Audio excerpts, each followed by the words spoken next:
This is a long time coming, ladies and gentlemen. Hocus Pocus. And so now I can stop burning my son and we can finally watch the sequel, which honestly I'm not really looking forward to. It's been too long. Been almost 30 years. Down to the day. No.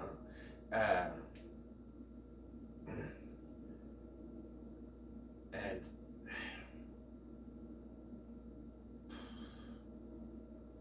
I don't know. We'll see. We'll see how the new one is. I didn't have the trailers didn't impress me. The fact that they didn't bring back any of the cast besides the three witches and Doug Jones kind of has me iffy about it. Not only that, they didn't even ask the other three to come back. But anyway, this movie, Hocus Pocus, directed by Kenny Ortega. Okay, check this out. Directed by Kenny Ortega, alright? Produced by, written by David Kirshner and Mick Garris. Screenplay by Mick Garris and Neil Cuthbert. Produced by Nick Garris. I read the wrong one. Produced by David Kirshner, who brought his child play. Mick Garris has done a bunch of horror stuff. You know, there's a lot of horror in this. We're watching this again, man. So, first of all, I already did a review of this. Hey, didn't you do a review of this? Why can't I find it? Well, this was one of the reviews that was deleted during the dreaded cop-off phase of my YouTube channel, where I freaked out and deleted anything that could be considered child-friendly. In a review of a kid's movie, I freaked out. I guess I didn't understand it, and it was one of the casualties. So when the new one's coming out, I said, "Oh, I gotta do the new one," because I reviewed the first one. Then I looked it up, and it's not on there, so I must have deleted it. That one was like Terror Tower, or Tower of Terror, Casper, through the beginning. All deleted because of that. But here we are, 2022, almost 30 years. Down to the day. But now Scotty's back. There's hell to pay. So let's start this review of Hocus Pocus, which is a review. Which is a movie, if I can speak freaking English. A movie that defined my childhood. It was an annual watch, not just on Halloween, but my cousins would come up from Iowa. There's two movies that they want to watch: Hocus Pocus and Jumanji. Every time. And my grandma, like I said, she used to transfer movies onto VHS tapes. And she had them back to back on the same VHS tape, so we'd watch them back to back. I think Jumanji was off of TV. This might have been off Disney. Back in the day, in the mid-90s, Disney didn't have commercials. So I think this was actually off Disney, and Jumanji might have been off of another channel? Pretty sure. They weren't transferred, they're just off TV.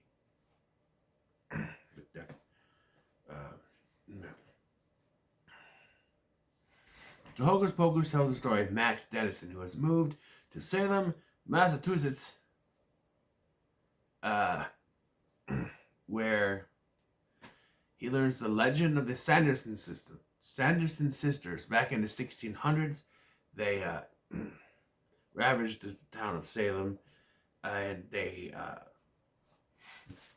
incurred the wrath of one Thackeray Binks because they kidnapped his sister and tried to suck the life force energy out of her, making them younger.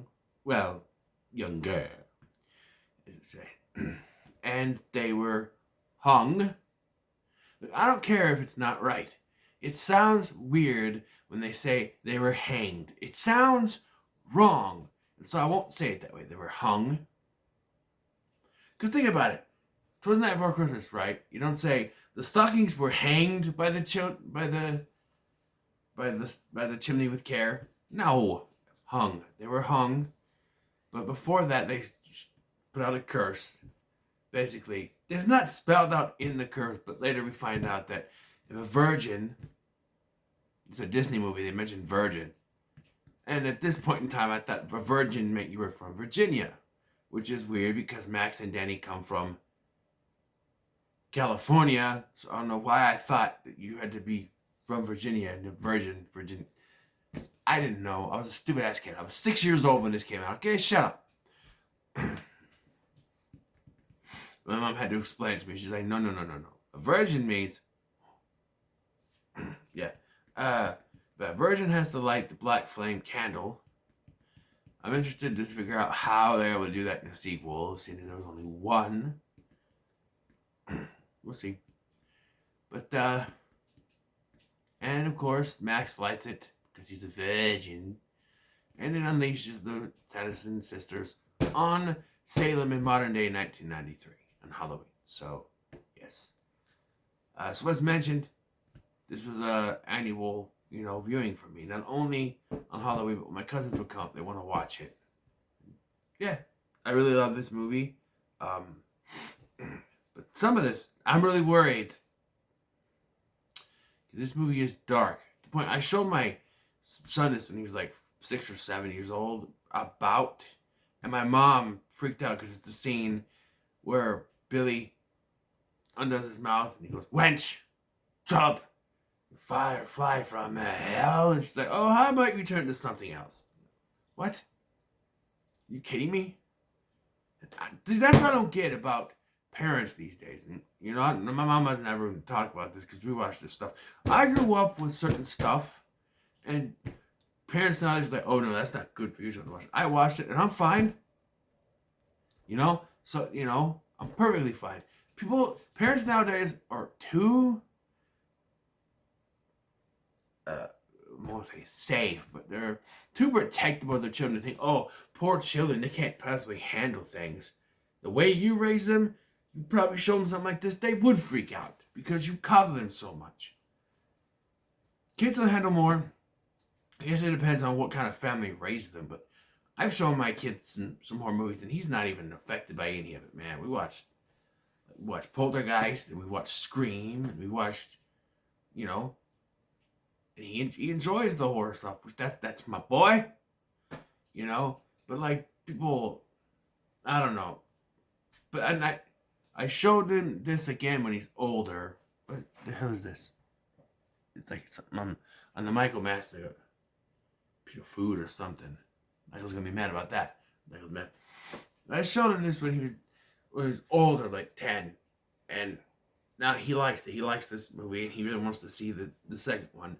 And I had to tell him, "You gotta wait till I review it, because I have to review it again." So here I am.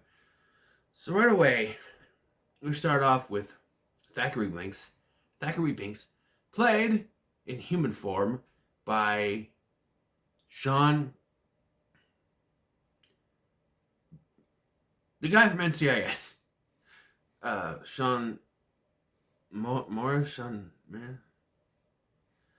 The one guy from NCIS. But he is not voiced by him. He's actually voiced by Jason Marsden. And you may wonder, like, why didn't they use Jason Marsden? Well, the actor they got, Sean, I'll just call him Sean, kind of looks more like, I don't know if that's his real hair, but he looks more like he would be from that time. Jason Marsden, not really. But that wouldn't be the last time Jason Marsden was slighted for a role. He did the voice of Max in the Goofy movie. But his singing voice was dubbed over by Aaron Lohr, who you may know as Portman from the Mighty Ducks, or Mush in Newsies. He's been in a lot of stuff. He was the singing voice in that. But here's the problem with that. Jason Marsden can sing. And you gotta watch that anniversary of the Goofy movie, like 25 years or something of a Goofy movie, where they actually brought Jason Marsden on stage with Bill Farmer, who did the voice of Goofy, to sing On the Open Road, and he nails it. Okay? I don't understand. They even said they didn't understand why they did it. Nothing wrong with Aaron Lohr. He's good in the movie, but they did the other way. They dubbed over Sean with Jason Marsden. And when I was a kid, I thought that was his voice. And when I saw him in something else, I'm like, why isn't he? Something like that. Then I realized whose voice it was when I grew up. I'm like, wait a minute, that's that's Rich from that's Max from a Goofy movie. That's Rich from Step by Step. That's Jason Marsden. Yeah. So he wakes up and immediately goes searching for his sister Emily because he automatically knows something's wrong. As a big brother, I never experienced that myself, but maybe I'm not a good big brother. I gotta say I'm an older brother because both my siblings are taller than me. My sister not by much. She's maybe about to me. My brother, huge men. So I gotta call my little sister, my younger sister. Well, I can call her my little sister because she's still kind of small. But like my brother, I have to call my younger brother because he's not little as me.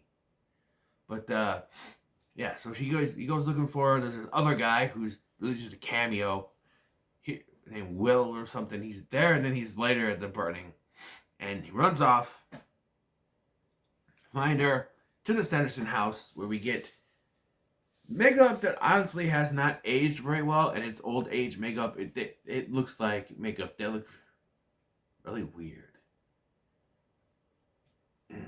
and like I guess there's varying age degrees, but like, I think Bette Midler was in her 50s at this point, and I think like, Kathy Najimy was in her 40s, and Sarah Jessica Parker was in her 30s.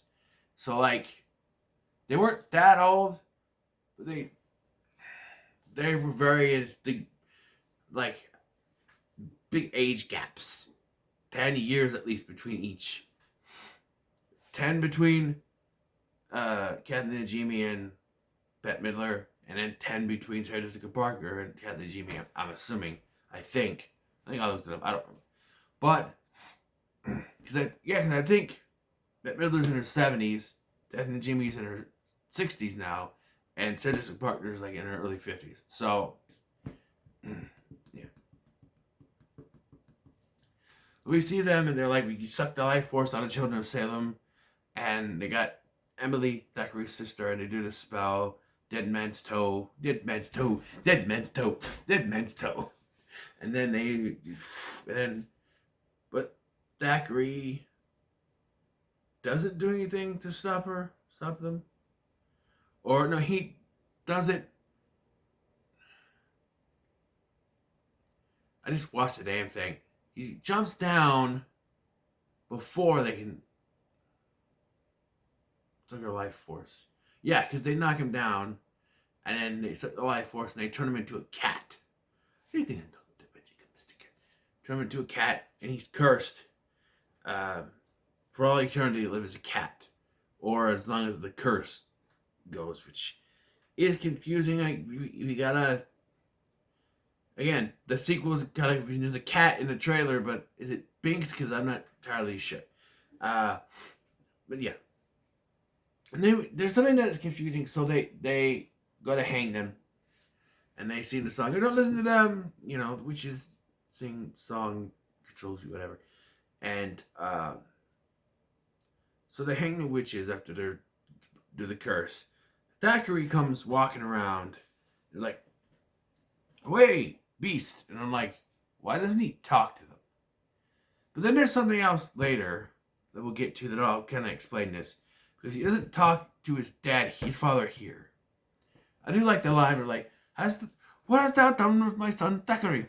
Thackeray. Well, I don't know. Cat's got knife tongue. Funny.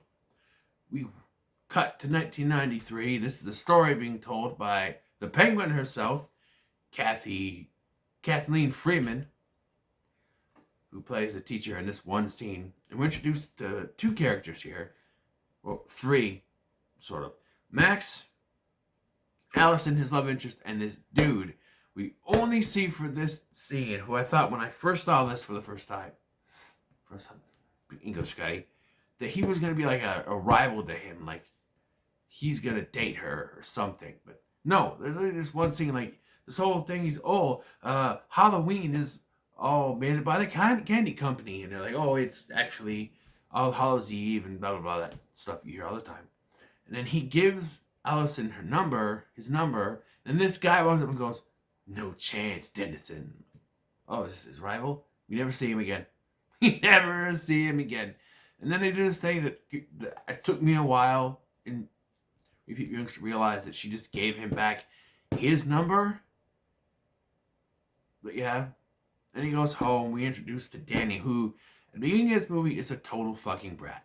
I'm sorry. Thora Birch is good in the role, but she's a brat, right? First of all, she's hiding in his closet after she's already been told. As an older brother, I understand your pain, my man. She's hiding in the closet when he said that she's not allowed in her room. Even like her parents said she's not allowed in his room. And she's like, guess what? Take me trick-or-treating. No, I'm not. Uh-huh. No, Mom and Dad can do it. Well, they're going to a party, so you have to. Well, then you can go on your own. Well, I'm new here, and I don't know where I'm going. Fair enough. But she like freaks out. You gotta take me. Basically. When he says he's not gonna do it, and he goes up to his little... I wanted this room, man, because you got a little area you can walk up and look outside. That's pretty cool. She's like, ma'am! And she gets her way. Yeah. She gets her way. Little brat. And then they go trick-or-treating. I should mention, so here's the thing. Yeah, I want to say this. On his way home from school, he bumps into Jay and Ernie. I'm sorry, Ice. This is Ice. And they steal his shoes, right? And so he's riding on his bike. One, why didn't Ice give him his shoes? Hey, you know what? You do need shoes. Take these. I won't need them anymore. Ha ha ha, Hollywood. No, they just let him bike away on his without shoes. But then he takes Danny trick-or-treating. So do you have a second pair of shoes somewhere? I know that can happen. But like, guys, I'm pretty sure us guys only have one pair of shoes at a time unless we have like dress shoes or something. For a charity, for a party or something, you know. Women have like 34 pairs of shoes in their closet. Guys, we have like one, maybe two pairs of shoes. So he's got to have a second pair of shoes somewhere, right? Takes her out trick-or-treating. He's a rap singer. She says he's a little leaguer. They have another encounter with Jay and Ernie, Ice, where they forced to give their candy. Okay. Like these characters, you could have wrote these characters out and it'd be fine, but this is the 90s and the bully stereotype was kind of a new thing, but it was still there. So they go to this big house. Turns out it's Allison's house, which Danny knows because she was spying on Max when he was making out with his pillow. And let me tell you something. This is not weird. As someone who used to be a teenage boy, it happens. Okay, so don't. It's not weird that he was making out with his pillow. As a former teenage boy, it happens. But yeah. So, like, they start talking about the Sanderson, which, we heard that in town. So they teach that to every class in every grade then. The Sanderson sisters. So they go to the Sanderson house. And, you know, virgin dumbass lights the candle, right? Brings them back. Because he thinks it's a bunch, and he says this, and I got to point this out. Because he says, come on, it's all just a bunch of hocus pocus. And lights the candle. I say that because it's very important later. So,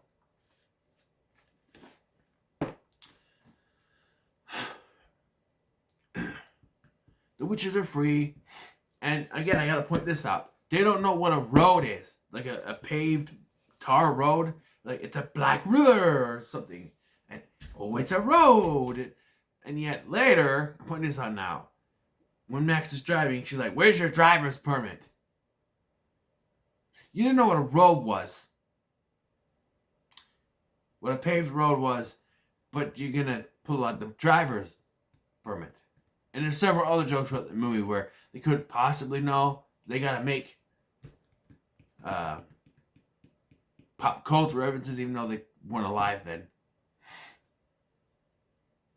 The witch is going to town, and we get the bus scene, which is always one of my favorites.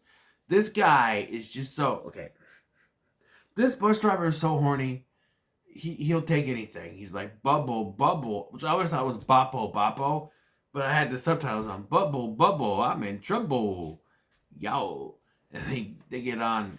But they're like What is this? Well, this is a bus. It's here to take lovely ladies such as yourself to the most wanted desires. And they're like, we desire children.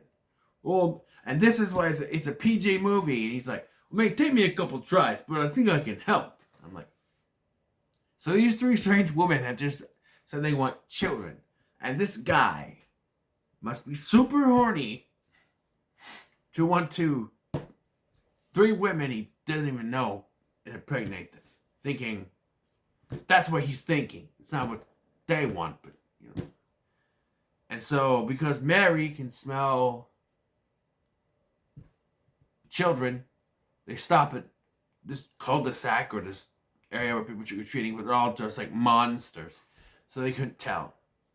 And we get two cameos from the late Gary and Penny Marshall. And I gotta point this out because it's always bugged me. He's like, hey, who are you? Are the Sanderson assistants, right? Come on, come into the non-smoking section. And we get in there and we see his wife, played by his sister, Penny Marshall, and she's smoking. So what was the point of that line? It's just always confused me. Come into the non-smoking section, and she's in there smoking. We get the commercial with the baby. Ah! I remember that commercial. It was funny. Yeah, but then they get kicked out and they realize that that wasn't really the devil. They think he's the devil because there's a devil and Medusa, whatever.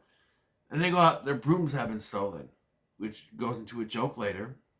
Meanwhile, at one point, I guess I should mention, Max, Danny, and Binks have gone to the graveyard. I missed a big old chunk here. Where Winifred brings back her former boyfriend, Billy Butcherson. And this is another thing that's really PG, when PG was meant something. She poisoned him because he was sleeping with his sister Sarah. So, yeah, and he assumedly works for Winifred, even though he hates her, and like it takes cutting up trollop, wench, trollop, firefly from my hell. I wanted to say that for centuries. Just don't breathe on me. But yeah, and they escape, and we get the first instance of the only instance really that Binks is invincible. He's run over by a car, pulls back up. I don't know why that's relevant, unless it's supposed to be for the callback at the end of the movie, but it's very confusing to me. Like, okay, we could see that, but was it necessary? Anyway, then we get to the point they've kind of separated a little, trying to find more children. So they're going back, and the book, they have the book, so they're trying to find children, I guess. So, kids have the book, I should say. They're trying to find children, and then they're going to get the book back later, I guess. So they go to where the parents are having the party. First of all, they talk to this cop, and it's just a guy in a costume, and you, like, it's so obvious, even if you know, it's like, yeah, this is Halloween. The way this guy's acting, something, right? And again, we get the virgin mentioned. Virgin. But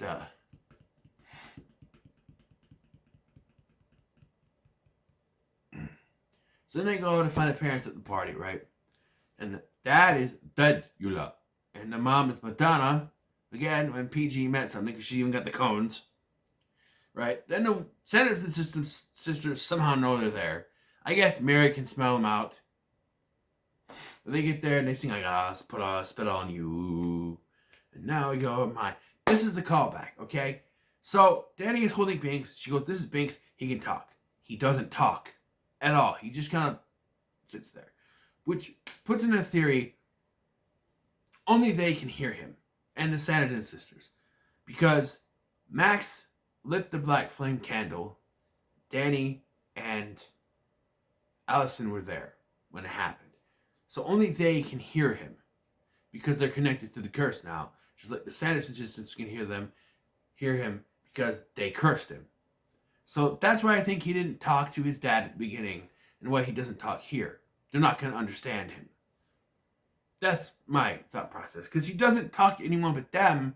or the Sandersons, or I don't think he even talks to Billy for the entire movie. So I think that's what we're supposed to get from that. But they run out of there, and they end up at the high school, which is another one of my favorite scenes. Hold on. I gotta do it. Welcome to High School Hell. I'm your host, Boris Karloff Jr. Our guests tonight on the Senators are Mary, Sarah, and Winifred Sanderson. Come on down. I love that. And then they get trapped by like someone speaking like a French translator to say it sentence in English and then in French. And then they get trapped in this big furnace, like a kiln. I think it's a kiln. And they get burnt to a crispy. And this has always been the one thing that I was always iffy on. Like, okay, it's a false death. But there's some... you know that can't be how they're defeated. Right? So after this, their guards are down. They go back to Max's house. Max and Allison cuddle in bed. Danny falls asleep with Binks in the bed. And then they wake up. Max and Allison wake up, and she opens the book. Winifred and them are still alive, and they go back to the cabin. Excuse me. At this point, they're pretty sure that they're toast. They won't be able to do it. Here's the thing, though. They think they've won, right? That Max and Allison and Danny, they think they've won. But the fact that Binks is still trapped in a cat is always... You think if he broke the curse, he'd be able to... If they got rid of the sisters, he'd be able to be reunited with his sister. That's another reason. Well, you don't think they'd end the movie with Binks being stuck as a cat. They'd do something. So that's another clue. But Winifred, she's done. She's like, let me sing bye-bye. Bye-bye, crew. Bye-bye, bye-bye. Because they try to remember it. And they sort of remember, like, in the dead man's nose. And Sarah goes, dead man's toes. And that's Sarah. Sarah? Sister Sarah. Sarah? It is Sarah. That's her real name, too. Sarah's like, dead man's toes. And then Mr. like, dead man's chunks. By the way, they've kidnapped Jay and Ice. Because Mary tracked him down trying to smell out Max. And because Ice was wearing his shoes. And they called them ugly. Well, they said ugly chicks. And they focus on the chicks. I'm like, really? Chicks? Chicks? That's what makes you scowl? Not ugly. Chicks? And then they're trapped, which never really gets resolved. And it'd be funny if, I guess, I don't know what it'd be funny if in the new one, they, say, oh, they found 2 skeletons hanging in the Sanderson house. Not that dark. But anyway, this is a long review like the last one. That countdown. But we're getting close to the end, I guess. So, Sanderson sisters show up at the house, kidnap Danny, take her back to the thing. They have a book now because they opened the book and they summoned them there. And they have recreated the potion very quickly. But Max shows up with what looks like to be sunlight, but it's really, like earlier he tricked them with sprinkler, saying it is, I don't know, liquid death or something. They're going to melt or something. It's but water. And here they use the headlights of a vehicle to,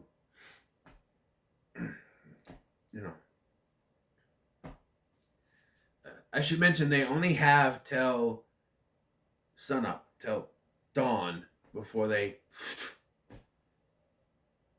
are done, So they gotta suck as many lives to the children to save them before they get there, before it's done. But they won't die, I guess. But they use the headlights as the sun, and it fools them somehow. And he kidnaps Danny. And she's like, he takes Danny. He saves Danny. There we go. And he's like, I want to see them turn to dust. And then Allison, they're going, like, oh, okay. And so then we get to the graveyard scene where Billy shows up and he cuts his mouth and wench, trollop. So he's on their side now. And they set this whole thing, perimeter. It's established they cannot set foot on hollow ground. And then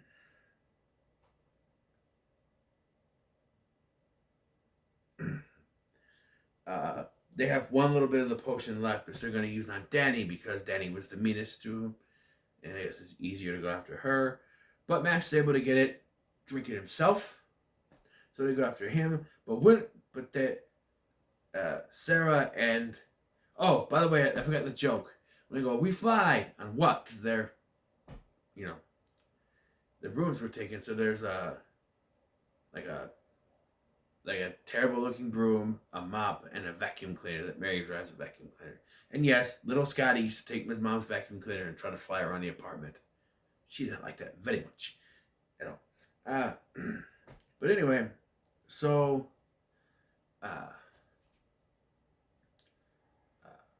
Mary and Sarah are still floating in the air when the sun comes up, and they just burst. And people have asked this question. So they just burst, but Winifred falls down, and she's standing in front of Max. She turns into stone, then explodes. People are like, well, why does she turn to stone? It's because she stepped on hollow ground, so she's turning to stone first, and she just finishes when the sun comes up, so, right? Binks gets knocked across at some point, but really, I never thought that was necessary, because, like, I don't know, something to keep him incapacitated, I guess. I don't know. But we establish he is now a ghost with his sister Emily. They walk off into the distance and the movie ends. We can assume that Max and Allison got together officially. And Danny probably learned the lesson not to be a brat anymore, I guess. Probably not.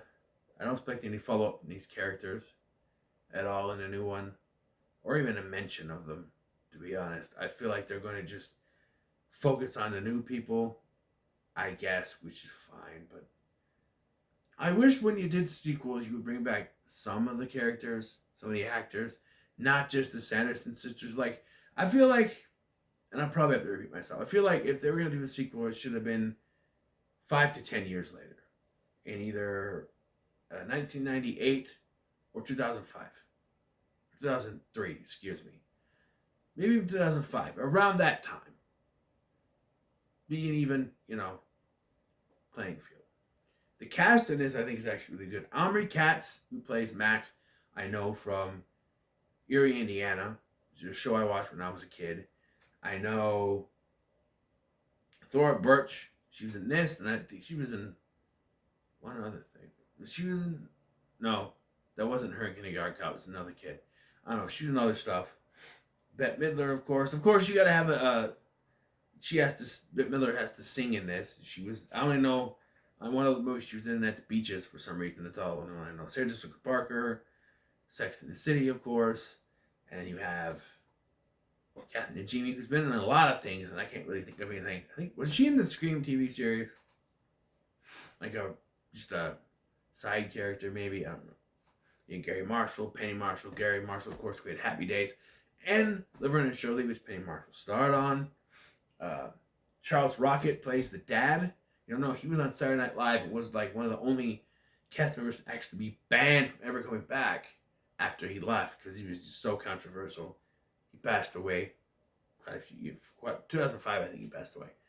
I don't remember seeing the mom in anything. Doug Jones has been in many, many things. Mostly under the makeup, like he was here with Billy. I think he was, what was he?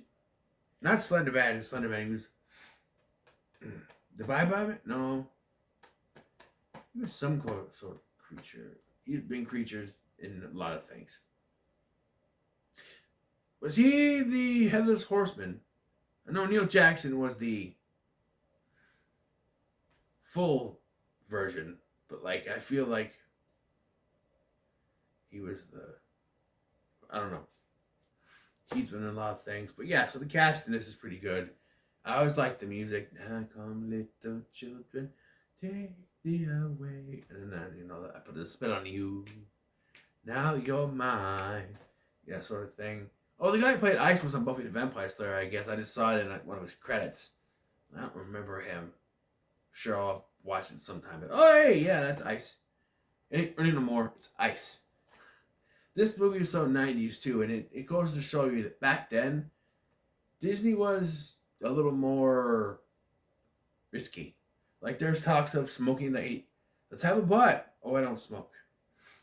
You know, that sort of thing. And there's swearing. Like, I think she was, damn that Thackeray Binks. Damn him. It was like, whoa. Yeah, it's PG meant PG, man. Back when it meant something. And now it's just PG meant parental guidance. Now it means practically G. You know, there's not much that you could say needs parental guidance for PG movies anymore. But I love this movie. It's like the first one of this year, but it's going to the moon. It's the first one this year. I finally got one. Going to the moon. Spoiler alert, there's going to be another one on Halloween. Movie I'm going to review on Halloween. It's probably going to be another one. It goes to the moon, but, you know. So there it is. So what are your thoughts on Hocus Pocus? Let me know in the comments below. Like, share, and subscribe. Thanks for watching. I'm Scotty. I'll see you in the next one.